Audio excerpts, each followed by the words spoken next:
ദിവസം തന്നെ നമ്മുടെ ബഹുമാനപ്പെട്ട അന്നത്തെ MLA ഉള്ള മുൻ വിദ്യാഭ്യാസ മന്ത്രിയുള്ള നമ്മുടെ അബ്ദുറബിന്റെ ഫേസ്ബുക്കിൽ എന്താണ് നമ്മുടെ എട്ടുകാലി മമ്മുഞ്ഞിനെ അനുസ്മരിപ്പിക്കുന്ന തരത്തിലേക്കുള്ള ഒരു കുറിപ്പ് ആ കുറിപ്പിലുണ്ട്.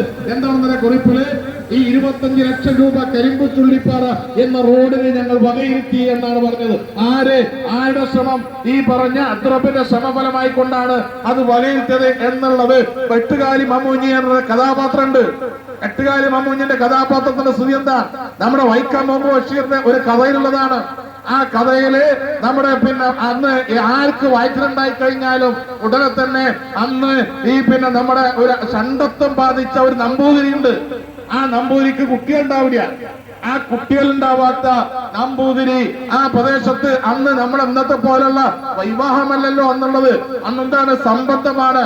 ഒരാൾക്ക് ഒരു ഭർത്താവ് എന്നുള്ള രൂപത്തിൽ ഉണ്ടാവില്ല. അന്ന് ഒരു വീട്ടില് എല്ലാവർക്കും ഭർത്താക്കന്മാരാണ്.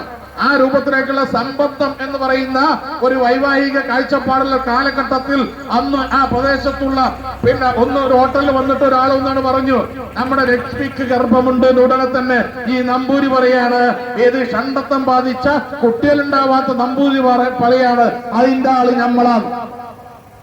പിന്നീടാണ് മനസ്സിലായത് ലക്ഷ്മി എന്നുള്ളത് അവിടുത്തെ ആനക്കുട്ടിയുടെ പേരാണെന്നുള്ളത്. അപ്പൊ എന്നതുപോലെയാണ് ഈ പറഞ്ഞ MLA അടക്കം പറയാണ്, ഈ ചുള്ളിപ്പാറ കരിമ്പൽ റോഡിന്റെ അതിന്റെ പുത്രത്വം ഞങ്ങൾക്കാണെന്ന് പറഞ്ഞുകൊണ്ടാണ് അന്ന് ഫേസ്ബുക്കിലിട്ടുള്ളത്.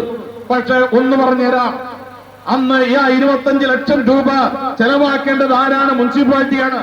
മുനിസിപ്പാലിറ്റി എന്ത് ചെയ്തു? അന്ന് ഇതുവരെ പണം ചെലവഴിക്കാമായിരുന്നു.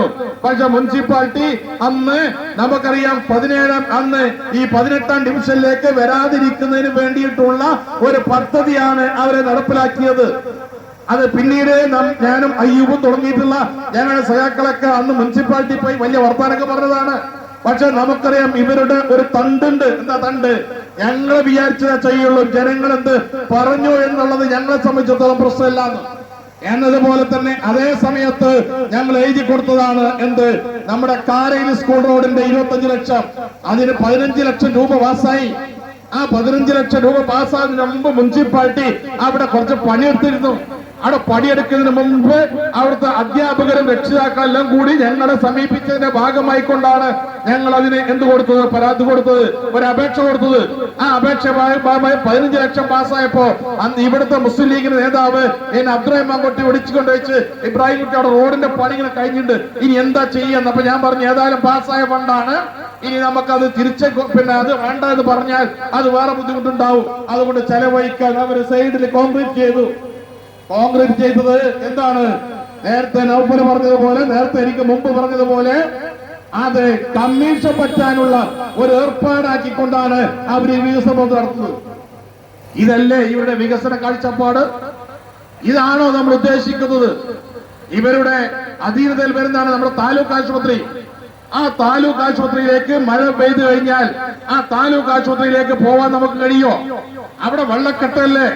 ആ വെള്ളക്കെട്ട് ഒഴിവാക്കുന്നതിന് വേണ്ടി ഏതെങ്കിലും തരത്തിലേക്ക് ഒരു കൗൺസിൽ യോഗം ചേർന്നിട്ട് ഇത് തങ്ങളുടെ അധീനതയിലുള്ള ആശുപത്രിയാണ്, ആ ആശുപത്രിയിലേക്ക് ജനങ്ങൾക്ക് വെള്ളം ചവിട്ടാതെ ചളി ചവിട്ടാതെ ഒന്ന് പോകണം എന്നുള്ള ഉദ്ദേശത്തോടു കൂടി ഈ തിരൂരങ്ങാടി മുനിസിപ്പാലിറ്റി ഏതെങ്കിലും തരത്തിലേക്ക് ഒരു യോഗം ചേർന്നുകൊണ്ട് ആ തീരുമാനം നടപ്പിലാക്കിയിട്ടുണ്ടോ? നടപ്പിലാക്കിയിട്ടില്ല. എന്താണ് പിന്നെ ഇവരെന്തിനാ, ആർക്ക് വേണ്ടിയാ ഭരിക്കുന്നത്? ഇവരെന്തിനു വേണ്ടിയാ ഭരിക്കുന്നത്? ഇവര് ഭരിക്കുന്നത് നേരത്തെ എനിക്ക് മുമ്പ് സംസാരിച്ച നേതാക്കന്മാർ ചൂണ്ടിക്കാണിച്ചതുപോലെ ഇവരുടെ പോക്കറ്റ് എത്രത്തോളം വീർപ്പിക്കുന്നതിന് വേണ്ടി, പോക്കറ്റ് നിറക്കുന്നതിന് വേണ്ടി ഏതൊക്കെ വികസന പ്രവർത്തനങ്ങൾ കമ്മീഷൻ പറ്റാൻ പറ്റും എന്നുള്ള ആലോചനയിലാണ് ഇവർ ഈ പറഞ്ഞ രൂപത്തിലേക്ക് ഫണ്ട് സ്വരൂപിക്കുന്നതിന് വേണ്ടിയിട്ടാണ് ഇവരുടെ വികസന പ്രവർത്തന കാഴ്ചപ്പാട്. മുമ്പ് അത് പറഞ്ഞപ്പോഴാണ് എനിക്കൊരു കാര്യം ഓർമ്മ വന്നത്.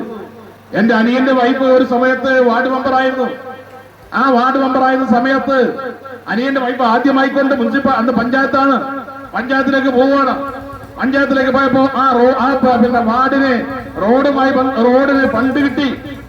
റോഡിന് ഫണ്ട് കിട്ടിയപ്പോ മറ്റ് മുസ്ലിം ലീഗിന്റെ മെമ്പർമാർ പറഞ്ഞു കൊടുക്കുകയാണ്, 20% നമുക്കുള്ള കമ്മീഷനാണ്, അത് നമ്മുടെ അവകാശമാണ്. ഏത്? റോഡിന്റെ. അപ്പൊ എന്നോട് എന്റെ ഇളച്ചി എന്റെ അനിയന്റെ ഭാര്യ ചോദിച്ചു, കാക്ക ഇങ്ങനെ ഇത് പറയേണ്ടത് നമുക്കുള്ള പൈസയാണോ ചോദിച്ചു. ഞാൻ പറഞ്ഞു 1 ഉറുപ്പ്യ പോലും വാങ്ങിക്കരുത്, കാരണം അത് അഴിമതിയാണ്. 1,00,000 രൂപക്ക് 20% 20,000 രൂപയാണ്. അപ്പൊ 80,000 രൂപ മാത്രമാണ് ചെലവഴിക്കുള്ളൂ, അത് അഴിമതിയാണ്, അത് വാങ്ങിക്കരുത് എന്ന് പറഞ്ഞപ്പോഴാണ് അവർക്ക് ഇത് മനസ്സിലായത്. അപ്പൊ ഇവരുടെ അവകാശമാണ് അഴിമതി. അഴിമതി അവകാശമാക്കി കൊണ്ടുനടക്കുന്ന ഒരു വിഭാഗത്തെ നിങ്ങൾക്ക് കാണണമെങ്കിൽ എങ്ങോട്ടും പോണ്ട, നമ്മുടെ തിരൂരങ്ങാടി, നമ്മുടെ ചെമ്മാട് മുനിസിപ്പാലിറ്റി പോയാൽ മതി. അത് അവകാശം ആരുടെ? ഞങ്ങളുടെ. ഞങ്ങള് മുസ്ലിം ലീഗ്